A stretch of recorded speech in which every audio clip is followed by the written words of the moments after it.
स्वरों के संबंध में विशेष तथ्य हैं। पहला नियम, रि। रि का प्रयोग केवल तत्सम शब्दों में होता है। रि का प्रयोग कैसे होता है? केवल तत्सम शब्दों में होता है, अतः यह तत्सम शब्द होता है। शेष स्वर तत्सम और तद्भव दोनों में होता है, यानी शेष स्वर तत्सम और तद्भव दोनों में होता है, जैसे ऋण, ऋतु, पृथ्वी, कृषक, मृग आदि।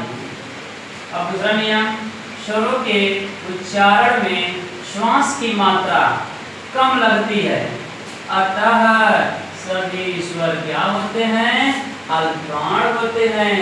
तीसरा नियम, स्वरों के उच्चारण में स्वर तंत्रियों में कंपन या झंझनाहट होता है, अतः सभी स्वर घोष या सघोष होते हैं।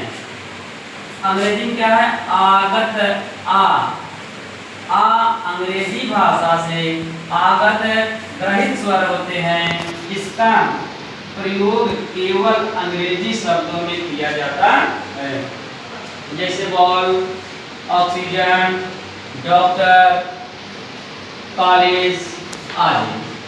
अब क्या है कि पांचवा नियम क्या है? व्यंजनों में मात्राएं स्वरों की लगती है। किसकी लगती है? स्वरों की लगती है, क्योंकि जब हम व्यंजन का प्रयोग करते हैं तो उसमें हम स्वर से क्या करते हैं? उधार लेते हैं, और जो स्वर होता है वह स्वतंत्र होता है, वह उधार नहीं लेता है, न वह कर्जदार होता है, लेकिन व्यंजन हमेशा कर्जदार होता है।